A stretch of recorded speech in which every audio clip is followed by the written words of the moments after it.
ওয়ালাইকুম আসসালাম।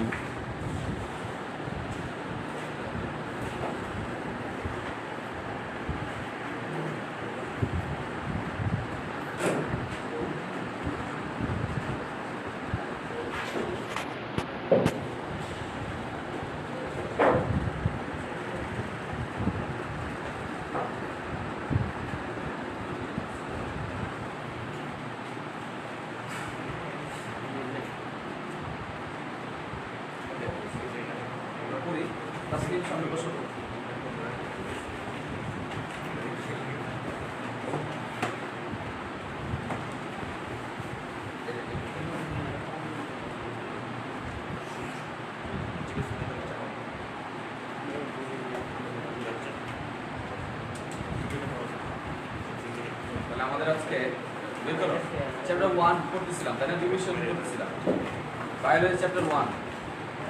তাহলে আমরা বলছি বইটা বের করো, আমি একটু আলোচনা করি।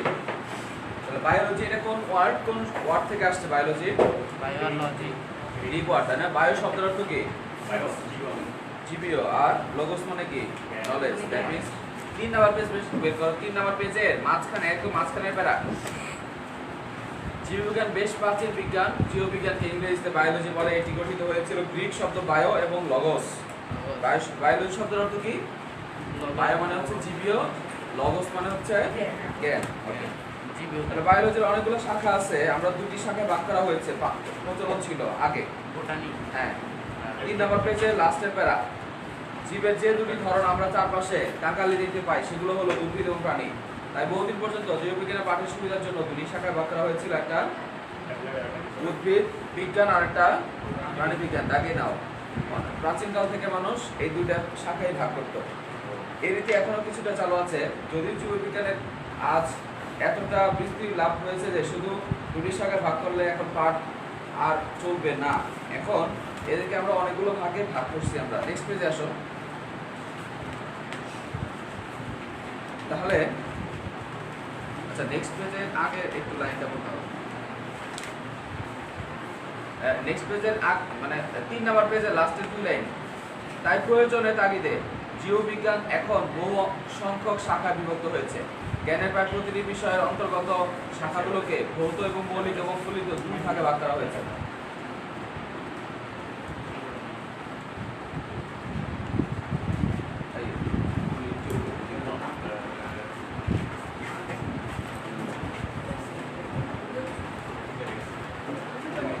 এখানে বসে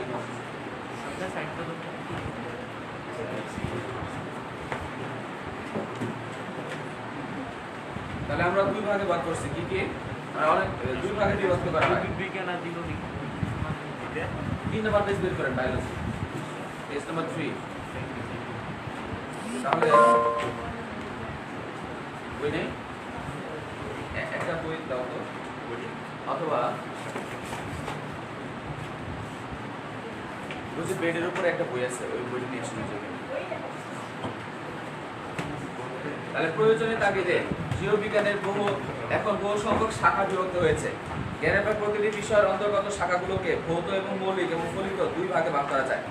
তাহলে আমরা বর্তমানে দুই ভাগে ভাগ করছি, একটা কি ভৌত আর একটা ফলিত। Page number 3 last 2 line. তাহলে জীববিজ্ঞানকে আমরা দুই ভাগে ভাগ করছি, একটা কি ভৌত এবং ফলিত। তাহলে ভৌত জীববিজ্ঞান পেজ নাম্বার 4, পেজ নাম্বার 4 এর ভৌত জীববিজ্ঞান লেখা আছে। দেখো, ভৌত জীববিজ্ঞান বলতে বোঝায় ভৌত জীববিজ্ঞান শাখায় তত্ত্বীয় বিষয় নিয়ে আলোচনা হয়। তাত্ত্বিক বিষয় বলতে কি বোঝায়? ইয়ে বলো তামিম, তাত্ত্বিক বিষয় বলতে কি বোঝায়? তাত্ত্বিক বিষয় নিয়ে যেটা আলোচনা করে তাকে বলা হয় তাত্ত্বিক। মানে কি? থিওরিটিক্যাল, মানে আলোচনা বা থিসিস বা বিশ্লেষণ। যে জীববিজ্ঞানের যে শাখায় বিশ্লেষণ, আলোচনা, বর্ণনা, যুক্তি এগুলো নিয়ে আলোচনা করবে, দিস ইজ কল্ড ভৌত জীববিজ্ঞান। এটাকে কি বলে? ভৌত জীববিজ্ঞান বলে। এই জিনিসটা এখানে বলছে। তাহলে ভৌত জীববিজ্ঞান হচ্ছে ভৌত জীববিজ্ঞান শাখায় তত্ত্বীয় বিষয় নিয়ে আলোচনা করা হয়। এদের সাধারণত নিচে বিষয়গুলো আলোচনা করা হলো। অঙ্গ সংস্থান 1 নম্বরে, অঙ্গ সংস্থান দিয়ে বলো, তুমি বলো অঙ্গ সংস্থান কি নিয়ে আলোচনা করা হয়?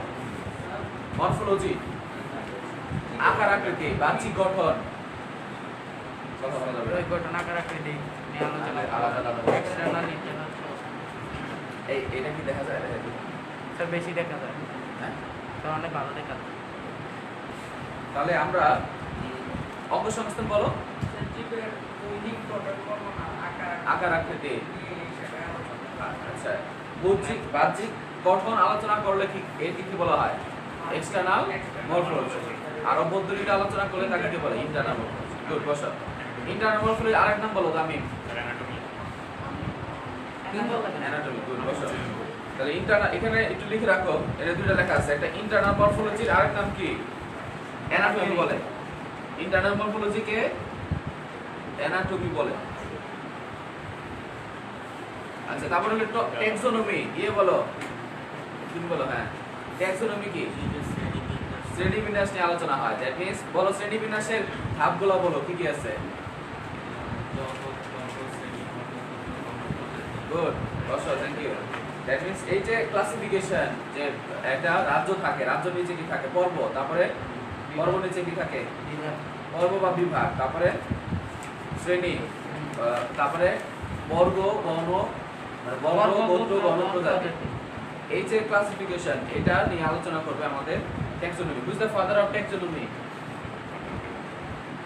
ক্যারোলাস লিনিয়াস কি বলে শ্রেণীবিন্যাসের জনক বলে আছে নেক্সট আমরা করব সমস্যা নাই এবার আবার আসবো তারপর হচ্ছে ফিজিওলজি কাকে বলে তুমি বলো এই ছেলে তুমি বলো নাম কি জানো হ্যাঁ দুধ নূর আচ্ছা এটা গুলো মাছটা গুলো আচ্ছা না ওকে লাগাও না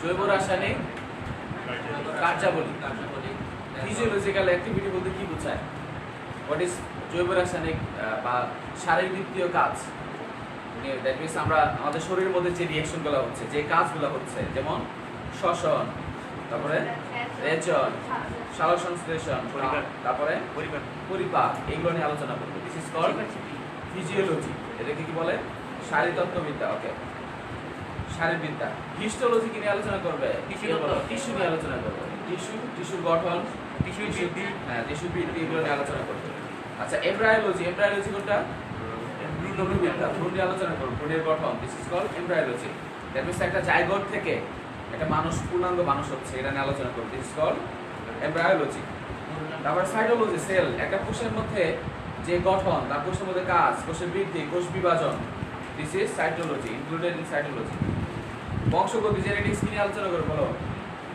জীবের বংশগতির বৈশিষ্ট্য নিয়ে আলোচনা করব মানে জিনগত কিছু রোগ আছে রোগ ব্যাধি বৈশিষ্ট্য কিভাবে পরিবাহিত হয় বাবা মার বৈশিষ্ট্য কিভাবে মায়ের সন্তানের মধ্যে প্রবাহিত হয় এগুলো নিয়ে আলোচনা করব বিবর্তন দ্যাট মিন্স পৃথিবীর প্রাণের বিকাশ পৃথিবীতে প্রাণের অস্তিত্ব কিভাবে আসছে এটা নিয়ে আলোচনা করব বাস্তুবিদ্যা বা ইকোলজি হচ্ছে কি দ্যাট মিন্স এটা পরিবেশের মধ্যে জীব আর জড়র আন্তঃসম্পর্ক নিয়ে আলোচনা করব তারা কিভাবে প্রকৃতিতে বেঁচে থাকে জীব আর জড় একটা আরেকটার উপর কিভাবে ডিপেন্ডেন্ট এটা নিয়ে আলোচনা করব this is included in ecology endocrinology আর একটা হচ্ছে এন্ডোক্রাইনোলজি এটা কি আলোচনা করবে হরমোনের ক্ষরণ হরমোনের কাজ হরমোন নিয়ে আলোচনা করব this is included in endocrinology আচ্ছা জীব ভূগোল বায়োজিওগ্রাফি কি নিয়ে আলোচনা করব বলো ভৌগোলিক সীমারেখা দ্যাট মিন্স কোন একটা প্রাণী কোথায় থাকে কোন অঞ্চলে থাকে এটা নিয়ে আলোচনা করবে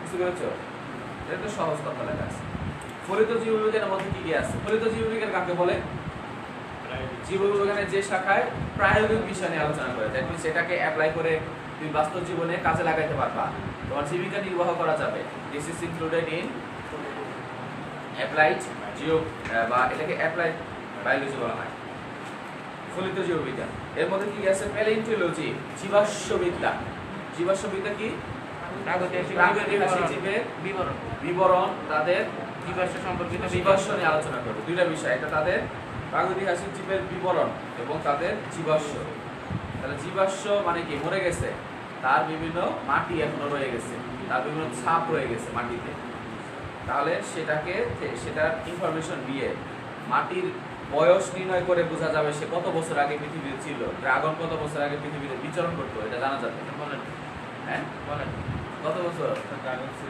ড্রাগন ছিল তো ছিল ডাইনোসর না ড্রাগন? ডাইনোসর দুইটার একটা রিলেশন। যে কোনো একটা।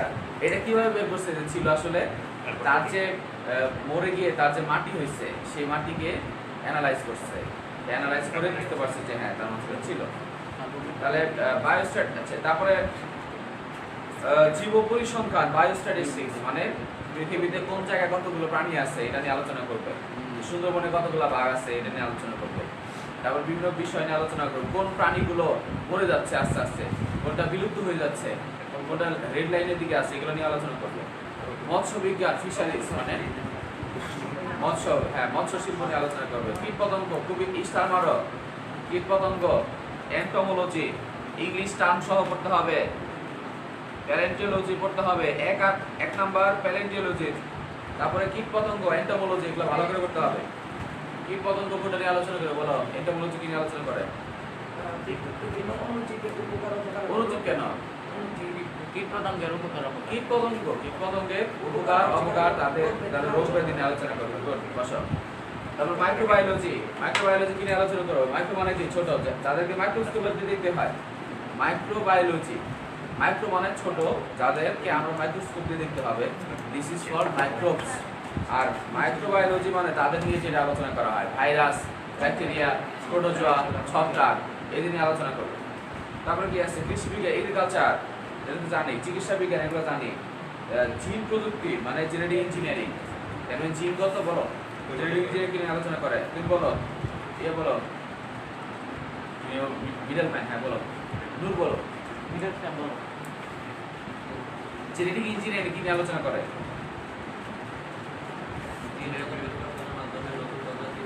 Good, thank you. বসো, ওদের তো মনে আছে।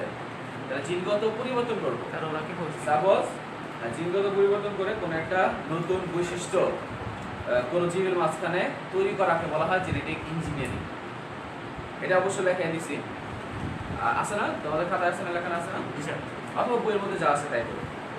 তাহলে জেনেটিক ইঞ্জিনিয়ারিং লেখা আছে যে জিন প্রযুক্তি এর ব্যবহার সম্পর্কিত বিজ্ঞান।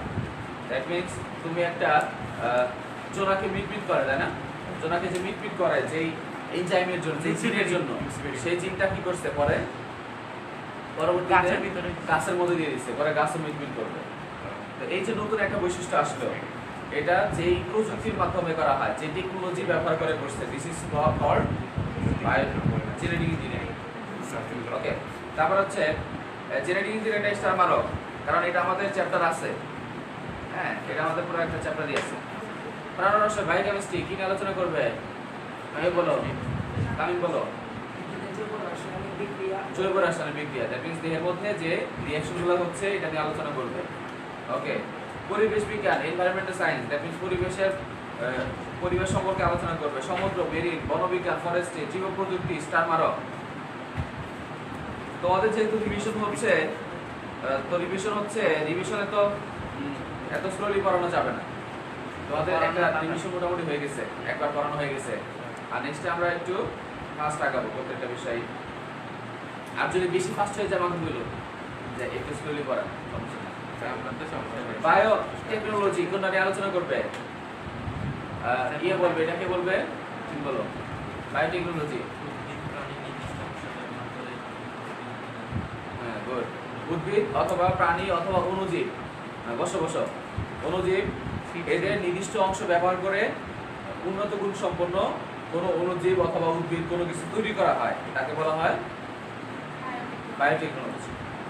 বায়োটেকনোলজি হচ্ছে সাপোজ একটা গাছের কোনো একটা ডগা থেকে তুমি কিছু টিস্যু নিয়ে এটাকে কালচার করলা, সেখান থেকে গাছ তৈরি করলা।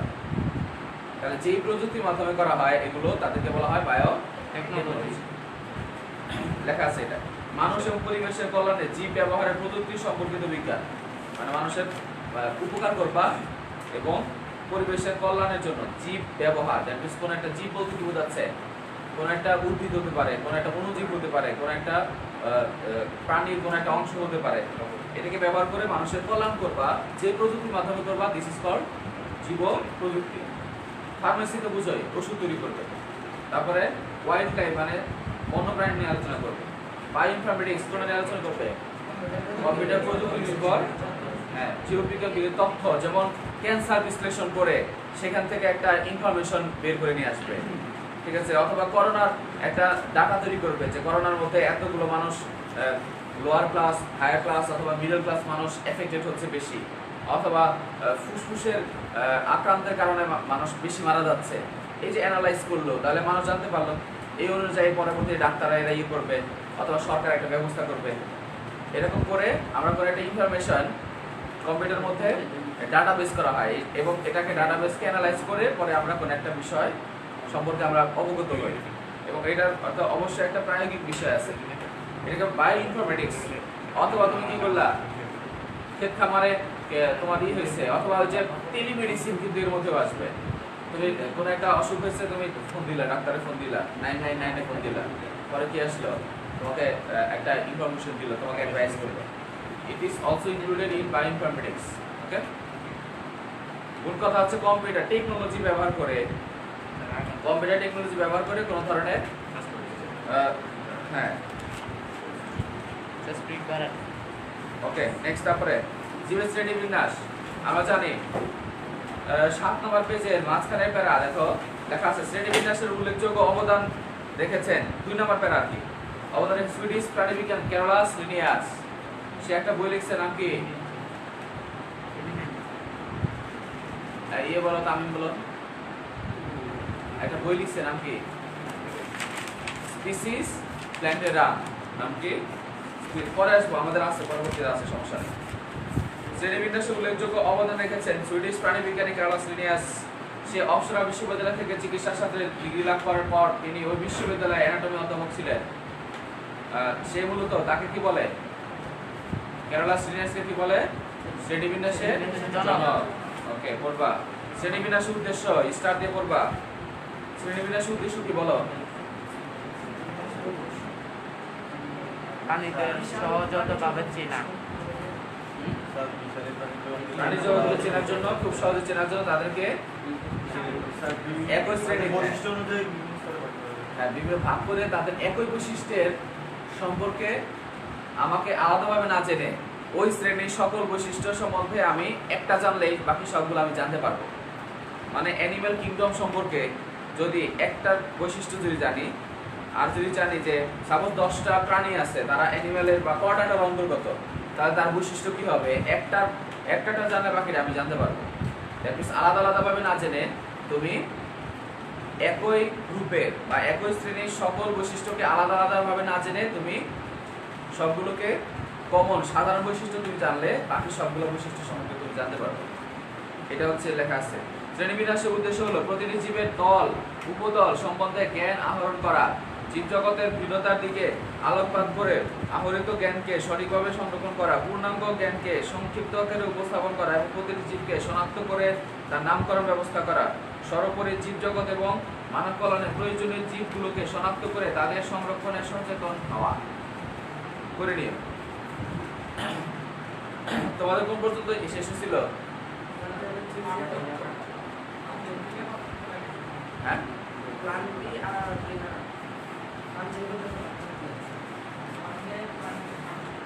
ওকে, তাহলে দেখো আমরা তাহলে জীবজগৎকে 5টা ভাগে ভাগ করছি আমরা। কয়টা? 5টা কিংডমকে ভাগ করছে। এ বলো, লিওন বলো, জীবজগৎকে 5টা কিংডমে ভাগ করছে কে?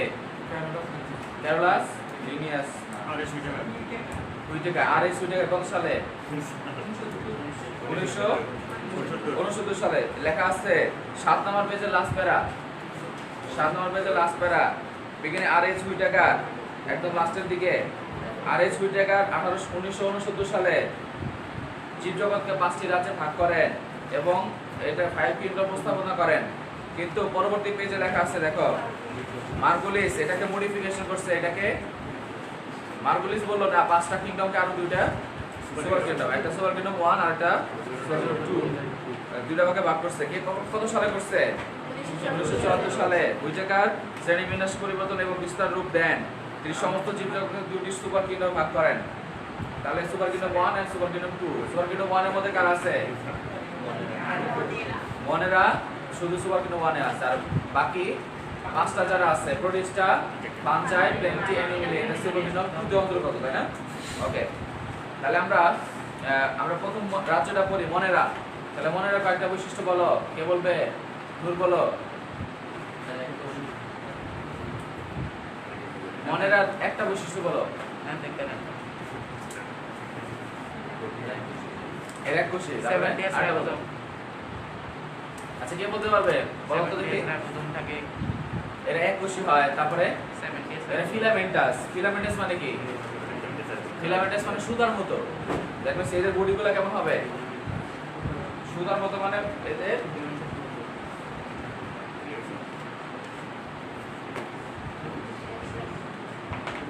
এদের বডিটা এমন সুতার মতো, মানে কোষগুলো একটা সুতার মতো গঠন তৈরি করে। এরকম সুতার মতো হবে, একটা সুতার মতো গঠন, একটা কোষ আরেকটা কোষের সাথে যুক্ত হয়ে, এটা কিন্তু কোষ। এই কোষ যুক্ত হয়ে তারা একটা সুতার মতো গঠন তৈরি করবে। এই জন্য ফিলামেন্টাস বা সুতার মতো, সূত্রাকার। তারপরে হচ্ছে কলোনিয়াল মানে কি? অনেকগুলো একসাথে থাকবে, দিস ইজ কল্ড কলোনিয়াল। তারপরে আর কি আছে? সাইটোপ্লাজম কোনো ধরনের অঙ্গাণু নাই। তাহলে কি আছে বলো? শুধু রাইবোজোম আছে। এটা মনে রাখতে হবে, স্টার মারো। যে এখানে লেখা আছে যে মনের আর মাঝখানের দিকে লেখা আছে, দেখো যে কোষে 2-3 নম্বর লাইন, কোষে ক্রোমাটিন তন্তু থাকে কিন্তু নিউক্লিয়ার পর্দা নেই। আর এদের কোষে প্লাস্টিড থাকে, মানে প্লাস্টিড নাই, প্লাস্টিড, মাইটোকন্ড্রিয়া, এন্ডোপ্লাজম চালিকা ইত্যাদি নেই, কিন্তু কোনটা আছে? অবশ্যই মনে রাখতে হবে, রাইবোজোম আছে। অবশ্যই মনে রাখবে, রাইবোজোম আছে। মনে রাখতে তাহলে কি আছে? শুধু রাইবোজোম আছে, অন্য কোনো অঙ্গাণুই নাই। তাহলে নিউক্লিয়াস আছে ওদের? নাই, নিউক্লিয়াস নাই, কিন্তু ক্রোমোজোম আছে। ওদের একটা ক্রোমোজোম আছে এবং ওদের ক্রোমোজোমটা বৃত্তাকার। আমাদেরটা কেমন? সূত্রাকার, ওদেরটা বৃত্তাকার। ওকে। এদের কোষ বিভাজন কোন পদ্ধতিতে ঘটে? Binary fusion. দ্বিবিভাজন মানে কি? বাইনারি ফিউশন মানে হচ্ছে ওয়ান কাইন্ড অফ, এটা কি অ্যামাইটোসিস না mitosis? One kind of amitosis, মানে হঠাৎ করে কি হয়? এদের নিউক্লিয়াসটা দুই ভাগে ভাগ হয়ে যাবে এরকম। এটা একটা কোষ আছে, এই নিউক্লিয়াস আছে, এই কোষটা লম্বা হবে,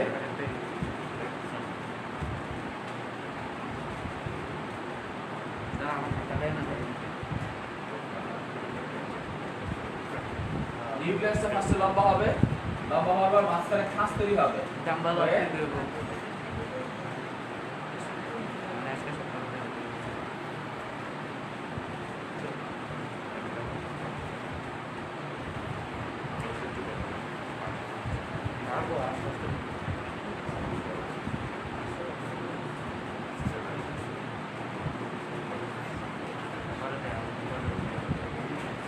দেখো কোন ধরনের জটিল প্রক্রিয়া ছাড়াই একদম প্রথমে কোষটা লম্বা হয়েছে, মাঝখানে একটা খাঁজ তৈরি হয়েছে, নিউক্লিয়াস আলাদা হয়ে নতুন কোষ তৈরি হয়েছে। এটা কি খুব বেশি কষ্ট হয়েছে আমার আনতে? ওদের করতে সমস্যা হয় না, মানে খুব সিম্পল প্রসেস। প্রথমে লম্বা হয়, লম্বা হওয়ার পর মাঝখানে নিউক্লিয়াস আলাদা হয়ে দুটি কোষ তৈরি করে। এটাকে কি বলে? দ্বিবিভাজন বা বাইনারি ফিউশন। এটাকে বাইনারি ফিউশন বা দ্বিবিভাজন বলে। তাহলে খাদ্য গ্রহণ করে। হ্যাঁ, তাহলে এরা কোন পদ্ধতিতে খাদ্য তৈরি করে? শোষণ পদ্ধতিতে খাদ্য গ্রহণ করে। তবে কেউ ফটোসিনথেসিস এবং সালোকসংশ্লেষণ পদ্ধতিতে খাদ্য প্রস্তুত করে থাকে। ওকে, এই উদাহরণ কি আছে? নীলা, সবুজ শৈবাল এবং ব্যাকটেরিয়া। বলবা সুপারবিনম 2 এর মধ্যে তাহলে কারা কারা আছে বলো তো? এ বলো, তাসনিম বলো, 2 এর মধ্যে কারা কারা আছে? গুড। তাহলে আমরা করব, এদেরকে বলা ইউক্যারিওটে, তাই না? ইউক্যারিওটে মানে কি? তাদের সুগঠিত নিউক্লিয়াস আছে। ইউক্যারিওটের মধ্যে প্রকৃত নিউক্লিয়াস থাকবে। এর মধ্যে কারা কারা আছে? প্রোটিস্টা বৈশিষ্ট্য বলো, নূর বলো। তারপরে তারা বহুকোষী, এককোষী বা বহুকোষী। তারপরে সুগঠিত নিউক্লিয়াস আছে। হ্যাঁ, তারপরে সকল অঙ্গাণু বিদ্যমান। দ্যাট মিন্স মাইটোকন্ড্রিয়া থাকে, প্লাস্টিড থাকবে, এন্ডোপ্লাজম চালিকা থাকবে, আর কি? হ্যাপ্লয়েড পদ্ধতিতে অজনন ঘটে। আচ্ছা, তারপরে কোন পদ্ধতিতে? হ্যাপ্লয়েড স্পোরের মাধ্যমে তারা বংশবৃদ্ধি করে। কে বলছে এটা? চলে আছে স্যার, আমরা লেখি স্যার, প্রোটিস্টার মধ্যে লেখাইছি হ্যাপ্লয়েড পদ্ধতিতে অজনন ঘটে। Gamete, haploid gamete. আচ্ছা হ্যাপ্লয়েড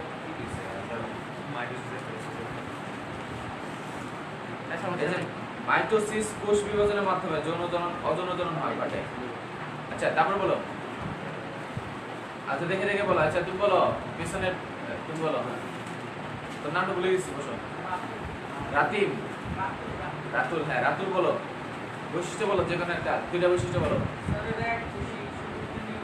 এককোষী বা বহুকোষী। হ্যাঁ তারপরে কলোনিয়াল থাকতে পারে। তারপরে কনজুগেশনটা কি তামিম বলো। কনজুগেশন কাকে বলে? হ্যাঁ ভিন্ন কি? গ্যামেট, গ্যামেটের মধ্যে যে মিলন ঘটে তাকে বলা হয় কনজুগেশন। মানে ওদের তো ওরা কি হ্যাপ্লয়েড না ডিপ্লয়েড আগে বলো।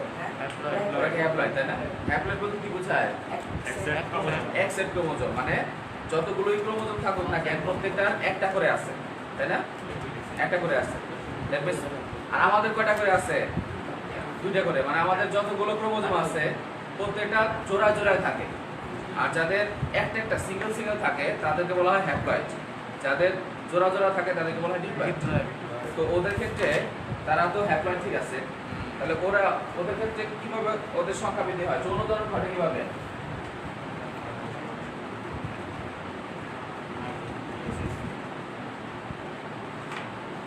দেখো ওই যে আমরা ছোটবেলায় পড়ছিলাম যে অ্যামিবা সংখ্যা বৃদ্ধি করে কিভাবে? অ্যামিবা কোন পদ্ধতিতে করে? স্পোরুলেশন। পড়ছিলাম স্পোর তৈরির মাধ্যমে স্পোরুলেশন করে ওরা কিন্তু কিভাবে করে? দেখো প্রথমে একটা নিউক্লিয়াস থাকে, নিউক্লিয়াস থেকে কি হবে? ও নিউক্লিয়াসটা ডিভিশন হয়ে অনেকগুলো নিউক্লিয়াস তৈরি করবে, অনেকগুলো নিউক্লিয়াস তৈরি করবে এবং অনেক এই নিউক্লিয়াসের চারপাশে আবার সাইটোপ্লাজম আসবে।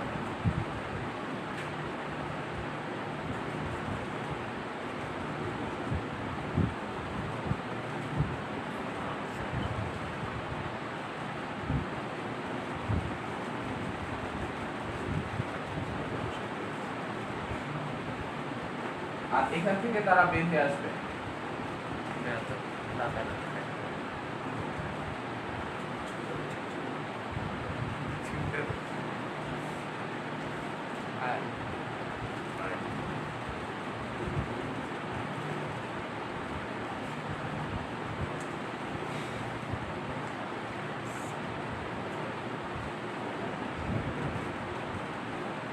দেখো এটাকে বলা হয় স্পোরুলেশন। স্পোর তৈরির মাধ্যমে। স্পোর মানে কি বলে?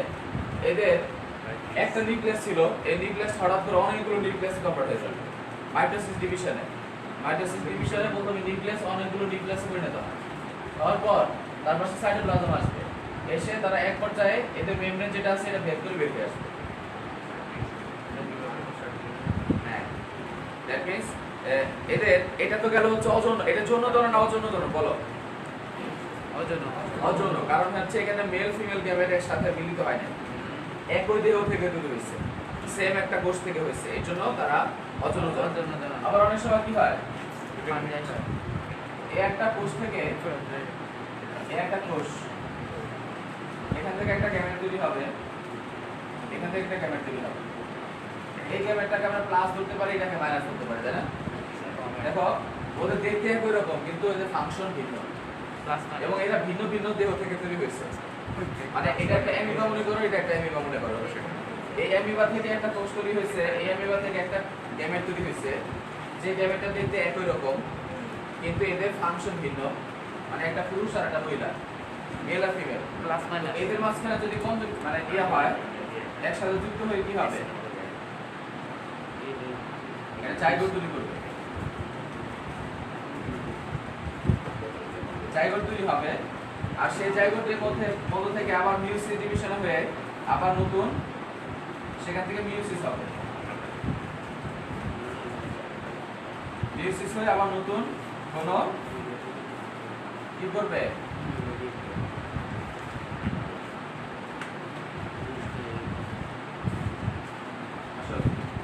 নতুন হ্যাপ্লয়েড আবার কোষ তৈরি করবে।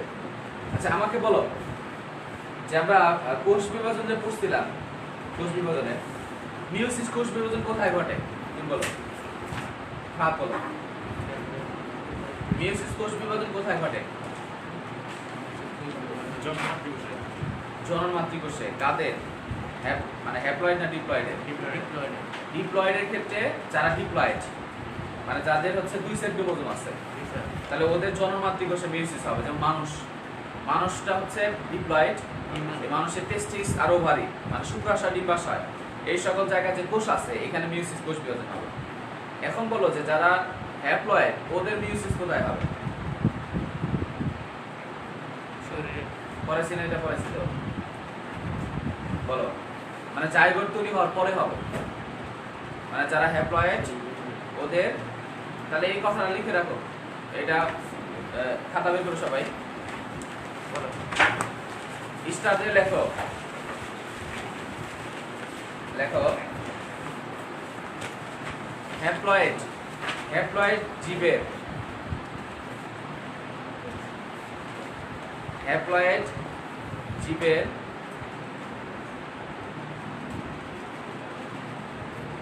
মিওসিস বিভাজন ঘটে জাইগোট তৈরি হওয়ার পর। হ্যাপ্লয়েড জীবের মিওসিস বিভাজন ঘটে জাইগোট তৈরি হওয়ার পর।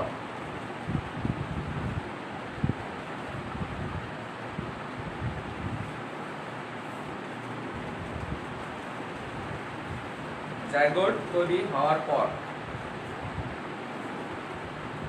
কিন্তু ডিপ্লয়েড জীবে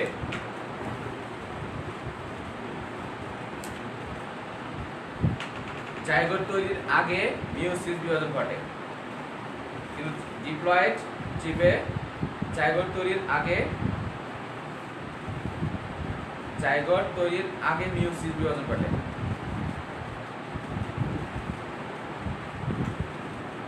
জাইগোট তৈরির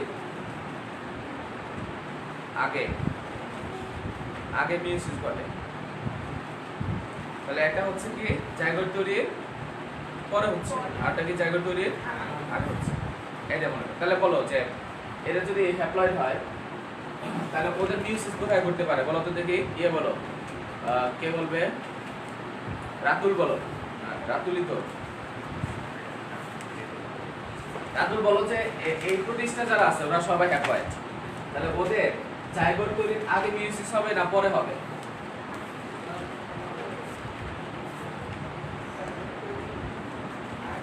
হ্যাঁ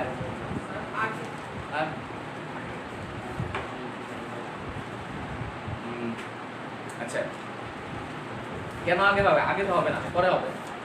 জাইগোট তৈরি কারণ ওরা তো হ্যাপ্লয়েড। হ্যাপ্লয়েডকে তুমি তো আর অর্ধেক করতে পারো না, বুঝতে পারছো? হ্যাপ্লয়েডকে অর্ধেক করতে পারবো না। যারা ডিপ্লয়েড ওদেরকে অর্ধেক করা যায়। দ্যাট মিন্স আমাদের কোষের মধ্যে কি আছে? 2 সেট ক্রোমোজোম আছে। তো ফার্স্টে কি হয়? আমাদের 2 সেট ক্রোমোজোম টয়েসেন আর টয়েসেন এটা কি হয়? আলাদা আলাদা হয়ে যায় না? ফার্স্টে সে মিওসিস বিভাজন আলাদা আলাদা হয়ে যায়, তারপরে জাইগোট তৈরি হয়, তাই না? জাইগোট যখন তৈরি হয় তখন আবার কয় সেট আসে? টয়েসেন, আবার 2 সেট আসে, তাই না? তাহলে আমাদের, আমরা হচ্ছে ডিপ্লয়েড, আমাদের মিওসিসটা ঘটলো কোথায়? জাইগোট তৈরি হওয়ার আগে। কিন্তু যারা হ্যাপ্লয়েড যাদের আছে এক সেট ক্রোমোজোম, যাদের এক সেট ক্রোমোজোম আছে মানে এন আর এন, তাহলে ওদের ক্ষেত্রে কি আর বিয়োজন হওয়ার সুযোগ আছে? মানে এক সেট ক্রোমোজোম থাকা মানে কি একটা ক্রোমোজোম আছে প্রত্যেকটা এক কপি করে আছে, তাহলে একে কি আর টুকরা করতে পারবা? আলাদা করলে তো একদম সেপারেট হয়ে যাবে, ক্রোমোজোমই তো নষ্ট হয়ে যাবে। এই জন্য ফার্স্টে ওরা কি করে? ফার্স্টে ওরা জাইগোট করে। জাইগোট হওয়ার পর, জাইগোট তৈরি হওয়ার পর এখন মিওসিস ডিভিশনে তাদের ক্রোমোজোম আবার অর্ধেক হয়ে যাবে। 2 থেকে হয়ে যাবে কত? একটা। প্রথমে দুইজনে মিলে ডিপ্লয়েড হবে, 2 সেট হবে। এখন 2 সেট হওয়ার পর এখন এদের মাঝখানে মিওসিস বিভাজন ঘটে। মিওসিস বিভাজন ঘটে এদের এন টয়েসেন থেকে হয়ে যাবে এন, মানে দুই জোড়া থেকে হয়ে যাবে কয় জোড়া? এক জোড়া। কারণ ওরা সবাই একটা একটা করে আছে, কারণ এটারে আর ভাঙতে পারবো না, কারণ এক সেট থাকলে কি হবে? এটাকে আর ভাঙা যায় না। এক সেট করে আছে, 2 সেট থাকলেই না, তোমার কাছে 2 টাকা থাকলে, তোমার কাছে যদি ডাবল কপি থাকে, তোমার কাছে তোমার জামা আছে একটা আর তোমার কাছে 2টা জামা আছে, তুমি কি নিজে মানে খালি গায়ে থেকে তুমি একজনকে দিবা? আর তুমি একটা নিজে রেখে বাকিটা দিতে পারো, তাই না? নিজের খাবার মিলিয়ে দিব অনাহারের মুখে।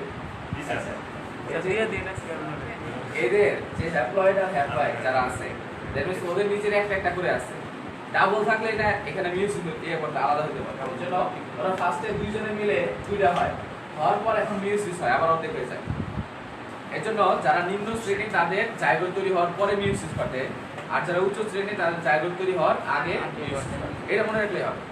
এখন বলো যে প্রোটিস্টার এরকম কনজুগেশনের মাধ্যমে জাইগোট তৈরি হয়েছে, তাহলে এখন এই জাইগোটের পরে মিউজিক হবে না জাইগোট তৈরি হওয়ার আগে হবে?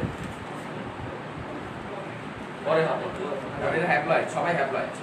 দ্যাট মিন্স হ্যাপ্লয়েড যে মেল এবং ফিমেল যে গ্যামেট তৈরি হইলো তাদের মাঝখানে একসাথে যুক্ত হইলো, এই যৌন এটাকে বলা হয় যৌন জনন, তাই না? কেন? কারণ ভিন্ন ভিন্ন দুটি গ্যামেটের মাধ্যমে মিলন হয়েছে। দুটি গ্যামেট এটাকে যৌগিকভাবে ভিন্ন দুটি গ্যামেটের মাধ্যমে মিলনকে বলা হয় দুটি বলে কনজুগেশন। দেখো লেখা আছে, এটা দেখো পেজ নাম্বার 8 নাম্বার পেজের লাস্টের দুই লাইন দেখো যে কোষের সকল ধরনের অঙ্গন থাকে আছে, খাদ্য গ্রহণ, শোষণ, ফটোসিন্থেসিস পদ্ধতি ঘটে আছে। মাইটোসিস কোষ বিভাজনের মাধ্যমে অযৌন জনন ঘটে। তাহলে বলো কোনটা? মাইটোসিস কোষ বিভাজনের ভাবে অযৌন জনন ঘটে। এটা কি এই যে এই ছবি, এটা হচ্ছে তার ছবি। মাইটোসিস কোষ বিভাজনের মাধ্যমে অযৌন জনন ঘটে। এই প্রক্রিয়াকে কি বলে? স্পোরুলেশন। এটা কি বলে? স্পোরুলেশন। এর লিখে রাখো, ব্র্যাকেটে লেখো মাইটোসিস কোষ বিভাজনের মাধ্যমে অযৌন জনন ঘটে, ব্র্যাকেটে লেখো স্পোরুলেশন। স্পোরুলেশন স্পোরুলেশন স্পোরুলেশন। তাহলে স্পোরুলেশনের মাধ্যমে এদের অযৌন জনন সম্পন্ন হয়। কিভাবে হয়? এই যে ছবিটা দেয়া আছে, এই ছবিটা এই পদ্ধতিতে হয় যে প্রথমে ওদের নিউক্লিয়াস গুলো অনেকগুলো ভাগে ভাগ হয়, আর সেখান থেকে প্রত্যেকটা কোষ থেকে নিউক্লিয়াস থেকে একটা করে কোষ তৈরি হবে, এটাকে বলা হয় স্পোরুলেশন। আর এবং কনজুগেশনের মাধ্যমে অর্থাৎ জৈবিকভাবে ভিন্ন কিন্তু গঠনগতভাবে এক এবং দুটি গ্যামেটের মাধ্যমে যৌন জনন সম্পন্ন ঘটলে এদেরকে বলা হয় কনজুগেশন। এই দেখো এই একটা কোষ থেকে ভিন্ন ভিন্ন দুটি কোষ থেকে গ্যামেট তৈরি হয়েছে, একটাকে আমরা প্লাস দিয়ে প্রকাশ করছি, একটা মাইনাস দিয়ে।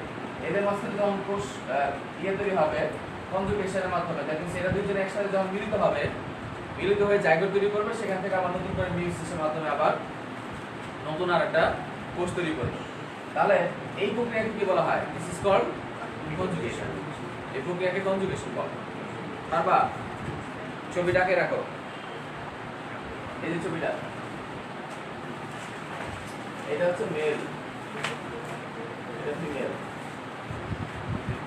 মানে আসলে একটা কোষকে তো আর মেল ফিমেল বলতে পারবো না, এদের ফাংশনকে আমরা আচ্ছা দাও, একটা সমস্যা নাই, যে কোনো একটা দিলে আচ্ছা এটা উল্টো আছে।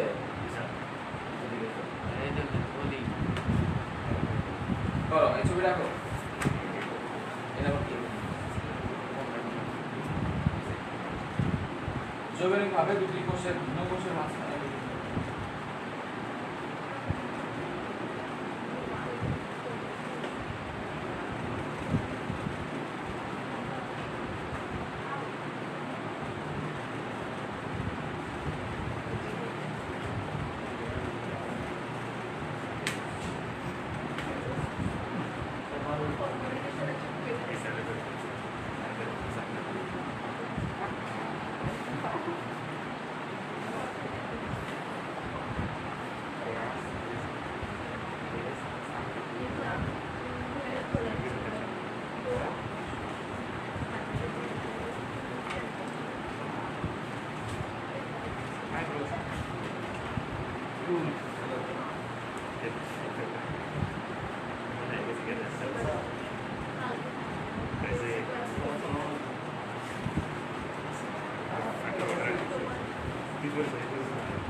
साढ़े तीन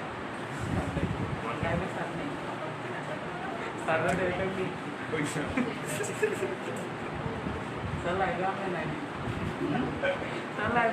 নাই সবাই আপনাকে খুঁজতেছে ওকে আমরা তারপরে বলি ফানজাই ফানজাইয়ের কোষপ্রাচীর কি দিয়ে গঠিত কোষপ্রাচীর কাইটিন দিয়ে গঠিত কাইটিন দিয়ে গঠিত এটা মনে রাখবে অধিকাংশ স্থলজ মৃতজীবী পরজীবী দেহ এককোষী অর্থাৎ মাইসেলিয়াম দিয়ে গঠিত মানে এদের মাটি হ্যাঁ সুতার মতো ওইরকম কাইটিন কাইটিন কি কাইটিন হচ্ছে গ্লুকোজ আর অ্যামাইনো গ্রুপের পলিমার মানে হচ্ছে তুমি ওই যে আমরা কি বলে চিংড়ি মাছের চারপাশে যে খোলস আছে এই খোলস যেরকম যা দিয়ে তৈরি কাইটিনও তাই দিয়ে তৈরি মানে কাইটিন এটাতে কাইটিন দিয়ে তৈরি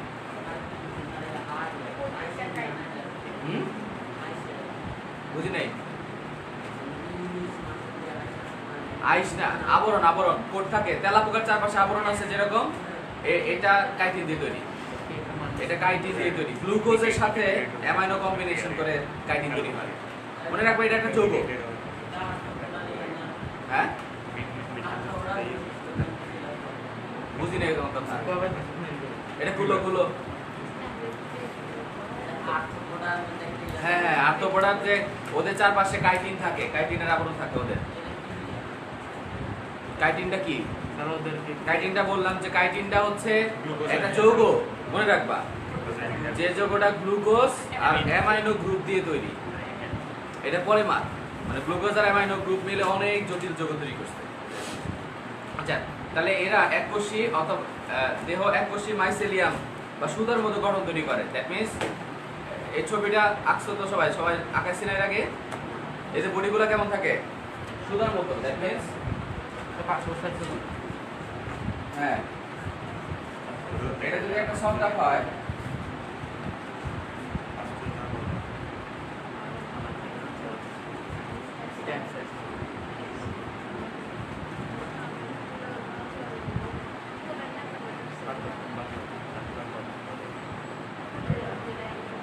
তাহলে বলো এই যে মাটির নিচে যে অংশটা আছে দিস ইজ কল্ড এটার বডি এটাকে দেহ বলা হয় নিচের অংশটাকে কি বলে দেহ আর এই দেহটা কেমন থাকে সুতার মতো না এজন্য বলা হচ্ছে এদের দেহ সুতার মতো একে মাইসেলিয়াম বলে কি বলে মাইসেলিয়াম এটা হচ্ছে মাইসেলিয়াম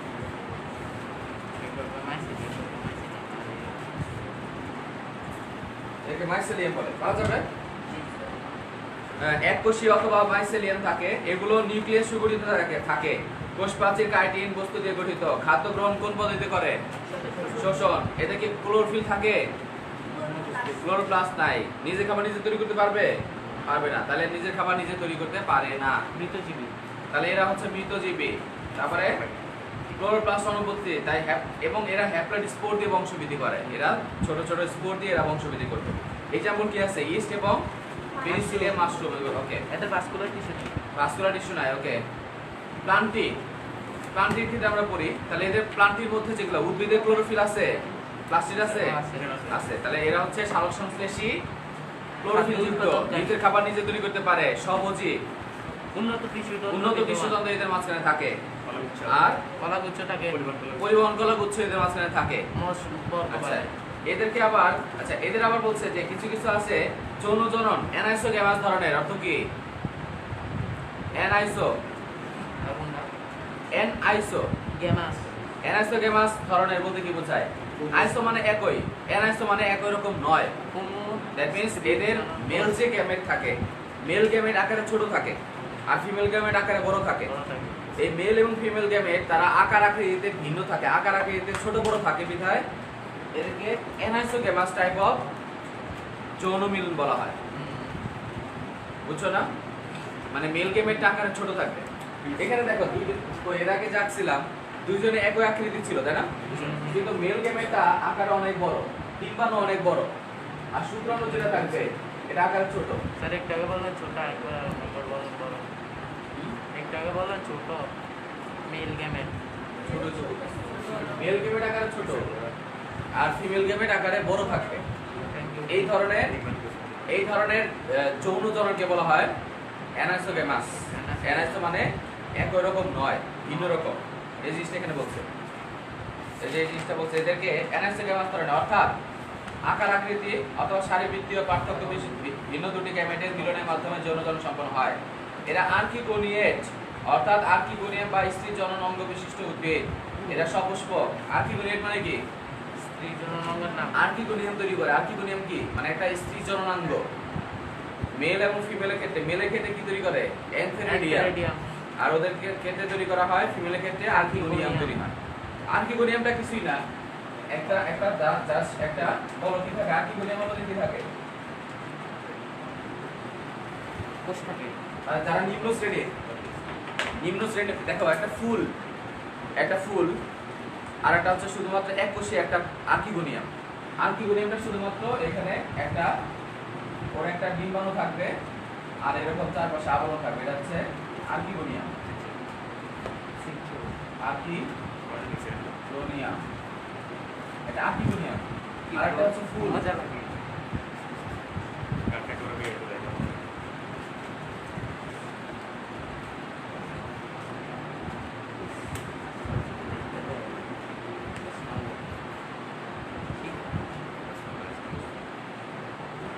একটা ফুলের মধ্যে ডিম্বাণু থাকে।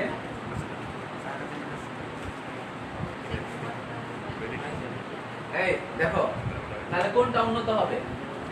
এই মাঝখানে অবশ্য ডিম্বাণু আছে, কোনটা উন্নত? এটা উন্নত না এটা উন্নত? ইয়ে বলো, লিওন বলো। এটা উন্নত। বলেন। আর্কিগোনিয়াম উন্নত। দেখেন এর মধ্যে কয়টা কোষ আছে? এর মধ্যে তো কিছুই নাই, এর মধ্যে আবরণ স্যার কিছুই ওটা নাই। কাঙ্গাল। ওটা কাঙ্গাল। আর এটা হচ্ছে ফুলের মধ্যে দেখো কত, একটা ফুলের মধ্যে পেটাল আছে, আমরা জানি যে বৃদ্ধি আছে, দল আছে, সবকিছু আছে। ওয়েল প্রোটেক্টেড অবস্থায় ভেতরে এই ডিম্বাণু অবস্থান করতেছে, অনেকগুলো কোষ এখানে আছে। আর ওর মধ্যে কিছুই নাই, শুধুমাত্র চারপাশে একটা আবরণ আছে, মাঝখানে একটা ডিম্বাণু আছে, আর কিছু নাই। আর ওদের ডিম্বাণু আছে, তার পাশে কিছু সহকারী কোষ আছে, তার চারপাশে আবরণ আছে, আর টোটাল একটা জিনিসের মধ্যে ওয়েল প্রোটেক্টেড অবস্থায় আছে। কোনটা উন্নত হবে? এটা অবশ্যই ফুল দিয়ে যারা বংশবৃদ্ধি করে তারা উন্নত হবে। কিন্তু এটা না, রেণু কেন হবে? রেণু এখানে আসবে। হ্যাঁ, ফুলের কি আছে? এটা হচ্ছে স্টিগমা বলে। এখানে ইয়েগুলো পরাগরেণুগুলো এখানে উপস্থিত হবে। আচ্ছা, এটা পরের কথা। তার মূল কথা হচ্ছে যে যারা উন্নত, যেমন উদ্ভিদ, আম গাছ, জাম গাছ যেগুলো আছে, অথবা ধুতুরা গাছ মনে করো একটা, তাহলে ধুতুরার মধ্যে একটা ফুল থাকবে না এরকম? জবা গাছের একটা ফুল থাকবে না? ফুল থাকবে। তাহলে জবা গাছ, আর এই ফুলের মধ্যে যত ডিম্বাণু থাকবে, মাঝখানে একটা ডিম্বাণু থাকবে আর অনেকগুলো কোষ থাকবে। আর যারা আর্কিগোনিয়াম তৈরি করে, ওদের মাঝখানে কিছুই থাকে না, সিম্পল, শুধুমাত্র একটা ডিম্বাণু থাকে আর একটু চারপাশে একটা আবরণ থাকে। এটা হচ্ছে আর্কিগোনিয়াম। তাহলে কোনটা উন্নত হবে? এই ফুল দিয়ে যারা সংখ্যাবৃদ্ধি করে, তাদের যৌন হয়, তারা হচ্ছে উন্নত হবে। আর যারা আর্কিগোনিয়াম দিয়ে যারা সংখ্যাবৃদ্ধি করে, ওদের মাঝখানে ফল হবে না, কিছুই হবে না, শুধু ডিম্বাণু আছে ওদের মাঝখানে। আর ওদের ক্ষেত্রে দেখো, একটা বড় একটা ডিম্বাণু, তার পাশে আরো অনেকগুলো কোষ আছে। এরা ফল তৈরি করবে, বীজ তৈরি করবে, কিন্তু এরা ফল বীজ কিছু তৈরি করবে না, যারা নিম্ন শ্রেণী। তাহলে এখানে এই কথাটা বলছে যে যারা এরা আর্কিগোনিয়েট, অর্থাৎ আর্কিগোনিয়া বা স্ত্রী জনন অঙ্গ বিশিষ্ট উদ্ভিদ। কারা? এটা লেখো, এখানে অবশ্যই একটু লিখে দিতে হবে। লেখো যে এদের নিম্ন শ্রেণী স্ত্রী জননাঙ্গ উদ্ভিদ আর্কিগোনিয়েট। এরা সবাই কিন্তু আর্কিগোনিয়েট নয়, সবাই কিন্তু আর্কিগোনিয়েট না। এখানে কি লেখো যে উদ্ভিদের ক্ষেত্রে এখানে লিখে দেন যে এদের খাতার মধ্যে লেখেন যে নিম্ন শ্রেণীর উদ্ভিদ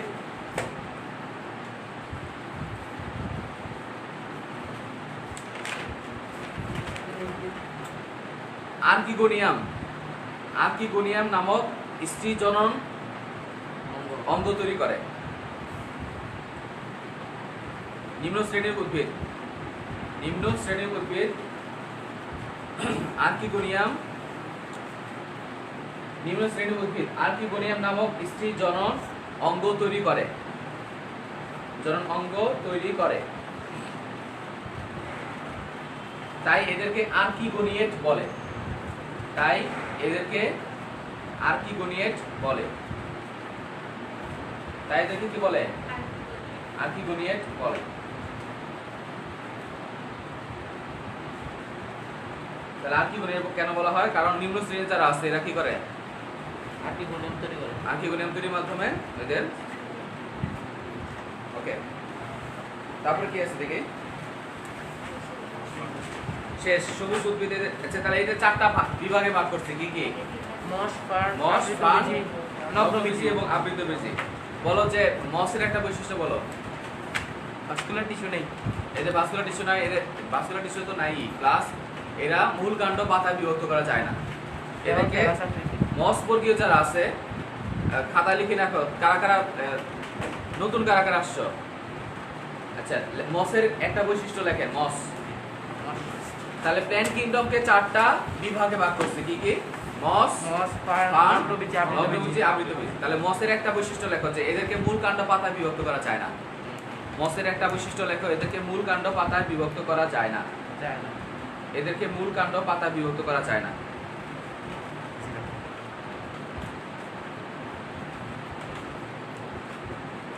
যেমন লেখো, যেমন ব্রায়োফাইটা। ব্রায়োফাইটা, যেমন ব্রায়োফাইটা। ব্রায়োফাইটা মিক্সিয়া। যেমন লেখো ব্রায়োফাইটা এবং মিক্সিয়া।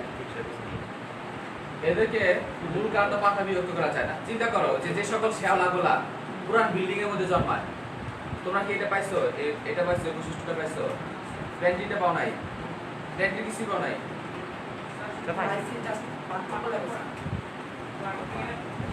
ফানজাই পাইছো, আর প্ল্যান্টির পার্থক্য পাইছো? আচ্ছা ঠিক আছে। তাহলে এদেরকে ব্রায়োফাইটা বা রিক্সিয়া, এরা হচ্ছে একদম মাটির সাথে লাগানো থাকে। মানে ওই ছোট ছোট শ্যাওলা দেখো নাই যে পুরান বিল্ডিং এর উপরে একটা সবুজ একটা শ্যাওলার মতো তৈরি হয়, এই শ্যাওলাগুলোই হচ্ছে মস বর্গীয়। তাহলে দেখো একটা ছোট শ্যাওলা, এটাকে মূল কাণ্ড পাতা বিভক্ত করা যাবে? করা যাবে না। কোনটা মূল কোনটা কাণ্ড কোনটা পাতা আলাদা করা যাবে না। এই জন্য এদেরকে লেখো যে এদেরকে থ্যালাস বলে। থ্যালাস আর কি? হ্যাঁ এদেরকে থ্যালাস বলা। মস বর্গীয় লেখো, এদেরকে থ্যালাস বলে। যেহেতু মূল কাণ্ড পাতা বিভক্ত করা যায় না, তাই এদেরকে কি বলে? থ্যালাস বলে। আচ্ছা মস বর্গীয় উদ্ভিদ আছে। তারপরে ফার্ন। ফার্ন কারা আছে? ফার্নের ক্ষেত্রে লেখো যে এদেরকে মূল কাণ্ড পাতা বিভক্ত করা যায় পরিবহন কলাগুচ্ছ এবং পরিবহন কলাগুচ্ছ আছে। এদেরকে মূল কাণ্ড পাতা বিভক্ত করা যায় এবং পরিবহন কলাগুচ্ছ আছে।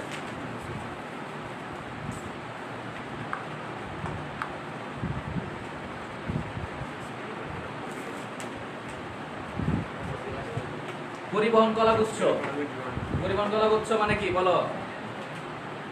বলো নূর বলো। পরিবহন কলাগুচ্ছ বলতে কি বোঝায়?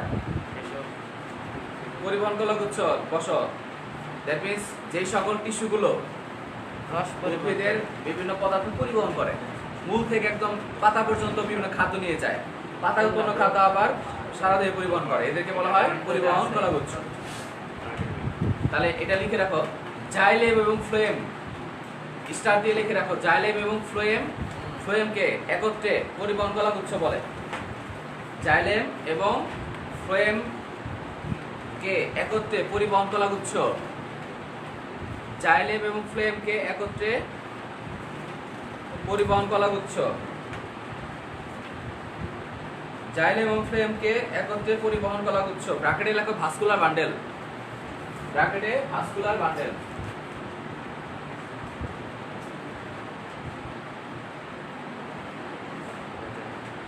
এটাকে একসাথে কি বলে? ভাস্কুলার বান্ডেল বলে। জাইলেম এবং ফ্লোয়েম কে একত্রে ভাস্কুলার বান্ডেল পরিবহন কলাগুচ্ছ বলে।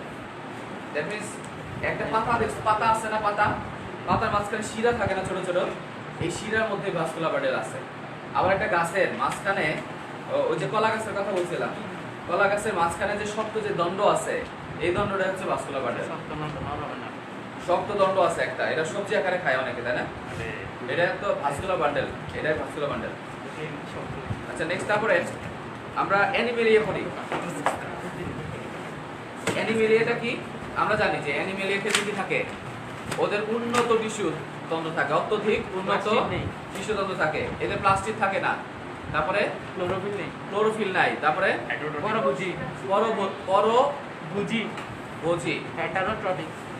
পরভোজী মানে কি? অন্যকে যে ভক্ষণ করে, মানে আমরা কি মোরগ মুড়ি খাচ্ছি, তাই না?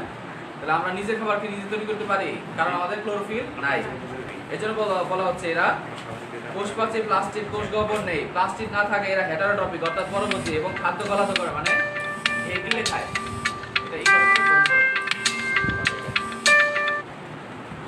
তাহলে এরা কি করে? খাদ্য কিভাবে খায়? এরা গলাধ করে, মানে এগুলো খায়, এরকম করে এগুলো খাচ্ছে, এগুলো খায়, এর জন্য এদেরকে বলা হয় গলাধকরণ। দেহে জটিল টিস্যুতন্ত্র বিদ্যমান, এর প্রধান যৌন জননের মাধ্যমে বংশবৃদ্ধি করে। পরিণত ডিপ্লয়েড পুরুষ এবং স্ত্রী প্রাণীর জননাঙ্গ থেকে হ্যাপ্লয়েড গ্যামেট উৎপন্ন হয়। যেমন শুক্রাণু ডিম্বাণুর কথা বলছে, যে শুক্রাশয় থেকে শুক্রাণু এবং ডিম্বাশয় থেকে ডিম্বাণু উৎপন্ন হবে। তাহলে এরা অবশ্যই কোনটা, হ্যাপ্লয়েড না ডিপ্লয়েড? ডিপ্লয়েড মানে আমাদের বডির কোষগুলো কিন্তু ডিপ্লয়েড, কিন্তু এখান থেকে শুক্রাণু যদি তৈরি হয় they will be haploid. Okay, haploid gamete উৎপন্ন করে এবং ভ্রূণ বিকাশকালীন সময় ভ্রূণের স্তর তৈরি হয়। ব্র্যাকেটে লিখে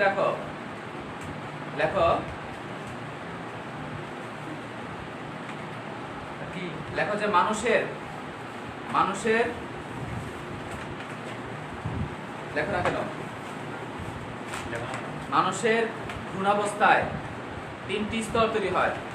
মানুষের ভ্রূণাবস্থায় ভ্রূণ ভয়রফলা দুর্গকার মূর্ধন্য, ভ্রূণাবস্থায় 3টি স্তর তৈরি হয়।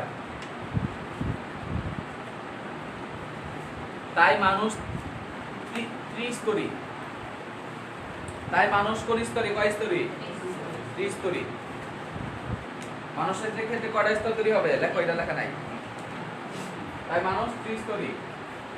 লেখো 3টি স্তরের নাম, মেসোডার্ম, এক্টোডার্ম, মেসোডার্ম আর এন্ডোডার্ম।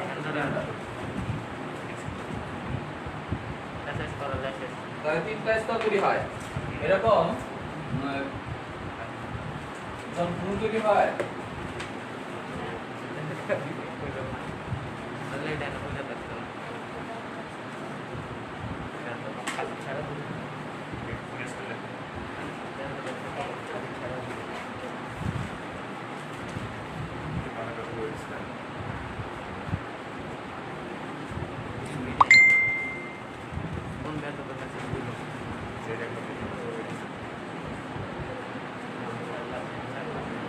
দেখো যখন একটা জায়গোট ছিল, একটা জায়গোট থেকে অনেকগুলো কোষ যখন হয়েছে, হওয়ার পর তারা গোল হয়, ফার্স্টে এরা গোল হয় আকার ধারণ করে, তারপরে কিছু কোষ মাঝখানে ভিতরে ঢুকে যায়, ঢুকে গিয়ে বাইরে দিকে যে কোষগুলো থাকে এদেরকে বলা হয় এক্টোডার্ম।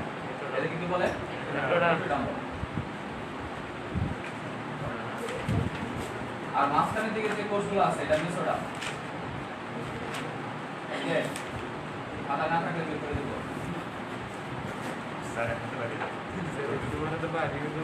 তাহলে এক্টোডার্ম হচ্ছে এক্টোডার্ম, সবার বাইরের দিকে যে আবরণটা আছে দিস ইজ কল্ড এক্টোডার্ম।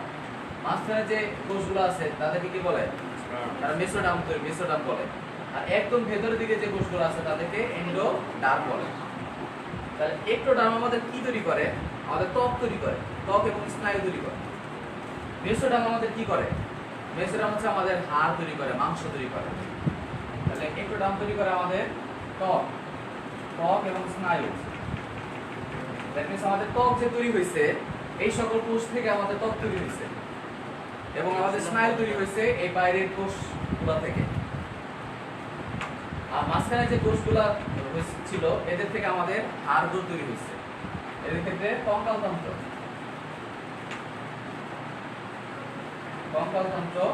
এবং পেশি।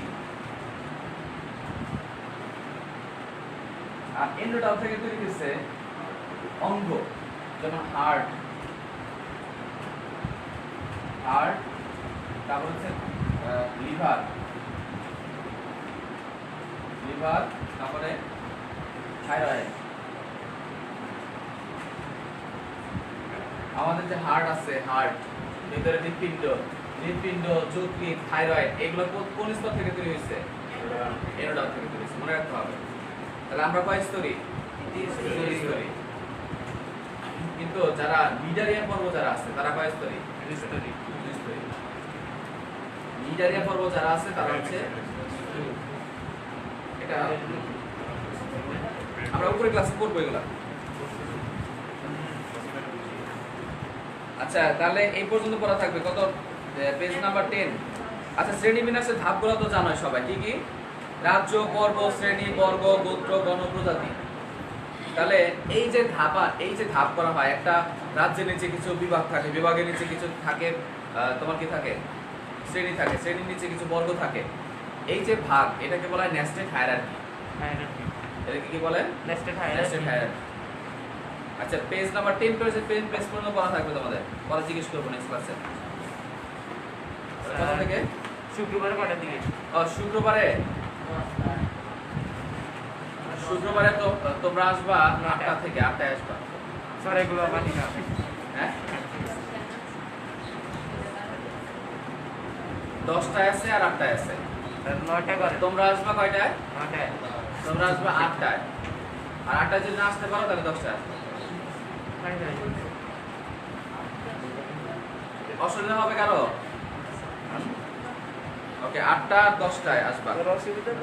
ঠিক আছে, আজকে এই পর্যন্ত আমি পড়া জিজ্ঞেস করবো সবাইকে, আমি নেক্সট ক্লাসে পড়া জিজ্ঞেস করবো একে একে করে আসবো। আর এইচডব্লিউ লেখো, এইচডব্লিউ তো তোমাদের পার্থক্য লেখাইছি না? এগুলো লিখে দেখা এবার, লেখো পার্থক্য লেখো। আচ্ছা তাহলে এই আছে মনেরা, প্রোটিস্টার পার্থক্য, ফানজাই, প্ল্যান্টের পার্থক্য। মনেরা, প্রোটিস্টার পার্থক্য, তিনটা একসাথে না, মনেরা আর প্রোটিস্টার পার্থক্য ফার্স্টে লিখবা, তারপরে ফানজাই আর প্ল্যান্টের পার্থক্য, 2 নম্বরে ফানজাই এবং প্ল্যান্টের পার্থক্য। প্রথমে মনেরা এবং প্রোটিস্টার পার্থক্য, পরে ফানজাই, প্ল্যান্টের পার্থক্য, আর তারপরে প্ল্যান্টি এবং অ্যানিমেলিয়ার পার্থক্য। প্ল্যান্টি এবং অ্যানিমেলিয়ার পার্থক্য। পার্থক্য কার কাছে লেখা আছে? তোমার কাছে? তুমি লিখছো? প্ল্যান্টি আর অ্যানিমেলিয়া লেখাই নাই? প্ল্যান্টি অ্যানিমেলিয়া লেখাই নাই? আচ্ছা নেক্সট ক্লাসে লেখাই দিব, সমস্যা নাই। বাকিগুলো লেখা আছে তো না? ওকে লেখা আছে কার? ভালো করে লেখা আছে কার? তোমার কাছে আছে? আচ্ছা আমি তাহলে গ্রুপে দিয়ে দিব, ফেসবুক গ্রুপে ছবি তুলে দিয়ে দিব পার্থক্য, তোমরা দেখে লিখে নিয়ে আসবে। হ্যাঁ ওকে ঠিক আছে, থ্যাংক ইউ। কার কাছে লেখা আছে? তোমার কাছে?